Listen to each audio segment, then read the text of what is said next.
पुराने समय में एक आश्रम में संत अपने कुछ शिष्यों के साथ रहते थे।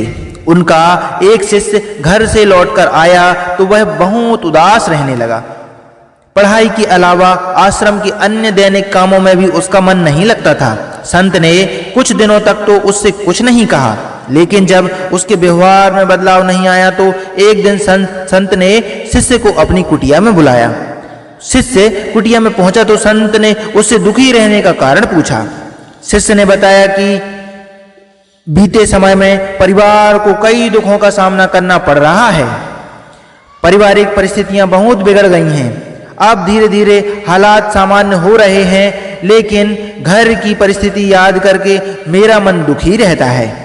संत ने कहा, तुम बैठो, मैं तुम्हारे लिए नींबू शरबत बनाकर लाता हूं। संत ने नींबू शरबत बनाया और उसमें जानबूझकर शक्कर कम और नमक ज्यादा डाल दिया। संत ने शिष्य को पीने के लिए शरबत दिया। शिष्य ने जैसे ही शरबत का पहला घूंट पिया तो उसे अजीब सा मुंह बना लिया। संत ने उससे कहा कि क्या शरबत अच्छा नहीं है? शिष्य बोला कि गुरुजी, इसमें नमक ज्यादा हो गया है। संत बोले कि ठीक है, इसे फेंक दो, मैं दूसरा शरबत बना देता हूं। शिष्य ने कहा कि नहीं गुरुजी, इसे फेंकने की जरूरत नहीं है, इसमें नमक ज्यादा है तो इसमें थोड़ी और शक्कर मिला देते हैं, जिससे इसका खारापन कम हो जाएगा और यह पीने योग्य हो जाएगा। ये बात सुनते ही गुरु ने कहा कि मैं तुमसे यही जवाब सुनना चाहता था। इस शरबत में ज्यादा नमक हमारे जीवन में मिलते हुए दुखों की तरह है। जब हमारे जीवन में दुख देने वाली घटनाएं घटित होती हैं, परेशानियां होती हैं, तो हम उन्हें बदल नहीं सकते, बदलने की कोशिश कर सकते हैं। जैसे इस शरबत में नमक ज्यादा मिला हुआ है, इस नमक को हम निकाल नहीं सकते।